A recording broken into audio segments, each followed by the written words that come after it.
السلام عليكم اخواتي، مرحبا بكم معايا فيديو جديد على قناتي وقناتكم مطبخ ام هاجر وئام. كنتمنىكم يا رب تكونوا في احسن الاحوال وبصحه جيده. اليوم كما شفتوا غادي نحضر معكم واحد الوصفه اللي مجربه ورائعه اخواتي. بما ان في هذا الجو يعني كاين نزلات البرد يعني كثيره والتهاب الحلق وسيلان الانف، فهاد الوصفه يعني راها رائعه اخواتي. فقط 3 المكونات طبيعية 100%. عندنا حامضة، عندنا سكينجبير طري، وعندنا فصوص ديال الثوم، يعني سهلة وبسيطة. غادي نتكلم لكم شوية على الفوائد ديال الثوم والزنجبيل، يعني نزلات البرد والتهاب الحلق. كما كنعرفوا باللي الثوم والزنجبيل هما اصدقاء الجهاز التنفسي، حيت كيساعد الثوم، حيت يعني الثومه كتساعدنا على تطهير الجهاز التنفسي، وكذلك هي غنية ببعض المركبات الكيميائية المضادة للجراثيم والفيروسات، وخاصة الفيروسات يعني الفيروسات المزمنة، يعني اللي كتشد فينا، يعني ما كتطلقناش كما كنقولوا. وبالنسبة للزنجبيل فهو تقوي الجهاز المناعي وكيحارب لنا جميع الفيروسات وكيقوي لنا المناعة. وبالنسبه للحامض راه فيه الفيتامين سي، يعني حتى هو مزيان لسيلان الانف، يعني حتى هو عنده فوائد كثيره كثيره كثيره كثيره اخواتي. كما قلت لكم يعني غادي نحتاجوا ملعقه صغيره من الزنجبيل، غادي نبشروه وغادي نعصروا هذه الحامضه، وكذلك حتى هذا الثوم غادي نحكوه. المهم خليكم معايا اخواتي. غادي نبداو باول حاجه اخواتي، غادي نعصروا هذه الحامضه.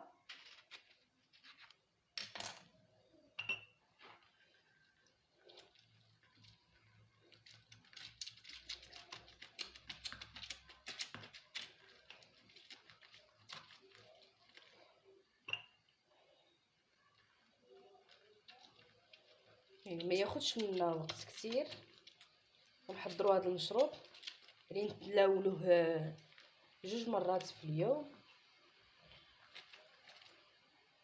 يعني غادي تلاحظوا الفرق. ها هو من بعد ما عصرته غادي ناخذ كاس يعني غادي نحضر فيه هذه الوصفه. غادي نصب فيه عصير ديال الحامض، وغادي دابا نبشر مع اخواتي، نبشر الثومه وكذلك الزنجبيل. يعني الزنجبيل غنحتاج فقط ملعقه صغيره مع 3 ديال الفصوص ديال الثوم. يعني كنعاود معكم مره اخرى المقادير اخواتي. غادي يعني غير الرائحه ديال الزنجبيل، صدقوني اخواتي، غير ملي كتشموا ديك الرائحه ديالو راه كيسرح لنا الجيوب ديال الانف، يعني كيحيد لنا داك الاختناق اللي تيكون عندنا مع نزله البرد.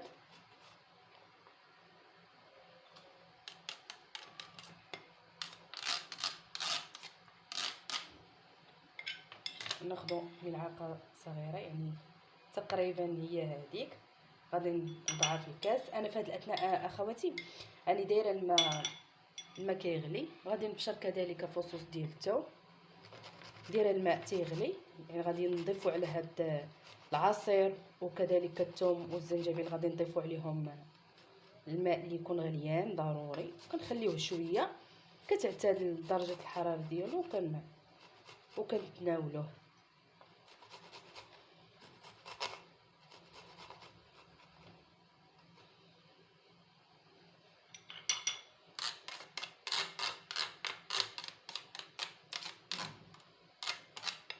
جربتها اخواتي وانا قلت علاش لا ما نشاركهاش معكم.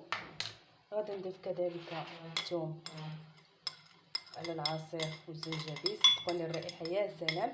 والزنجبيل والحامض يعني حتى الا كنتو يعني ما كتفضلوش الرائحه ديال الثوم، راه يعني الزنجبيل مع الرائحه ديالو قويه ما شاء الله، ومع الحامض حتى هو يعني ما كتبقاش يعني ديك الرائحه ديال الثوم اللي كتكون مجهده، يعني ما كتبقاش بتاتا، يعني كتولي الرائحه زوينه. يعني كنقول لكم هكا حتى انا ما كنفضلش زعما الثوم حيت تجيني مجهده، ولكن ملي شربتها يعني بهذا الوصفه بهذه الطريقه، مني شربتها يعني ما جاتنيش مجهده بزاف، مع الحامض وكذلك الزنجبيل. يعني كتعطيك واحد النفس منعش للصدر ديالك، وكتحيد لك حتى داك الالتهاب اللي كيكون عندك في الحلق، كتعاون حتى السعال يعني ما كيبقاش عندنا جاف. ان شاء الله تجربوه. يعني انا كنت مريضه وجربت هذه الوصفه يعني ولقيت عليها الراحه وقلت نشاركها معكم. دابا اخواتي غادي نضيف عليه الماء الغليان. هانتوما اخواتي دابا غادي نضيف الماء، كما قلت لكم ضروري يكون الماء غليان. بهذه الطريقه نحاولوا هكا نخلطوا شويه مزيان، نخلطوا شويه، كنعاونوا الثوم والزنجبيل هكا باش كيطلقوا. يعني راه المشروب الرائحه يعني ما طالعش الرائحه ديال الثوم، طالعه غير رائحه الحامض والرائحه ديال الزنجبيل كما قلت لكم اخواتي. يعني هذا المشروب صحي 100%. يعني ما نحتاجش نزيد نهضر لكم على الفوائد ديال هذا المشروب. يعني نحاول يعني من كيجيونا هاد نزلات البرد يعني كنبغيو هكا نديرو هكا وصفات اللي تكون طبيعيه هكا نتناولوها. يعني ما كنقدروش نستحملوا الدواء كتير بزاف او لا زعما نتناولوا الدواء الادويه بزاف. يعني كنبغيو هكا نعاونوا راسنا هكا بشي حاجه اللي تكون هي طبيعيه. صافي كما قلت لكم غادي كنغطيوه هكا بشي طبسيل وكنوضعوه هكا على جنب، كنخليوه غير شويه. يعني ضروري تغطيوه، خليوه غير واحد شويه غير حتى يدفى شويه ونصفيوه. من بعد ما كتخليوه شويه كتعتاد الحراره ديالو يعني باش ما يجيكمش سخون بزاف وما تقدروش يعني ما تقدروش تناولوه. صافي غير شويه كتحسوا به يعني يطلق مزيان. يعني كيطلق الثوم والزنجبيل يعني كيطلقوا الفوائد ديالهم في هذاك الماء اللي ضفنا مع العصير ديال الحامضه. صافي كناخذوا الصفايه وكنصفيوه عادي اخواتي. هنا اخواتي من بعد ما خليت هذا المشروب تقريبا خليته واحد ساعه الا ربع، خليته اخواتي يعني حتى بان يطلق مزيان. يعني راه باقي سخون، يعني واخا هكاك يعني باقي سخون يعني غنتناولوه سخون. يعني يعني غادي نحسوا بالسخونيه ديالو. يعني ضروري تناولوه شويه يكون هذا يكون دافي، ما تناولوهش يكون يعني ما تناولوهش يكون بارد. وتصفيوه مزيان هكا تعصروا داك الثوم وهذا والزنجبيل تعصروه مزيان اخواتي. الا بغيتو تزيدوا كاضافه، ممكن انكم تزيدوا ملعقه صغيره ديال العسل الحر. يعني حتى هو ما نحتاجش نقول لكم على الفوائد ديالو، لان فوائده كثيره. كيف ما شفتوا هذا هو المشروب. يعني تناولوا 2 مرات في اليوم. كنتمنى يا ربي هاد الوصفه اللي حضرت معكم اليوم تجربوها ويعني تحت تلقاو الراحه عليها وتشاركوا هاد الوصفه مع الاصدقاء والاحباب.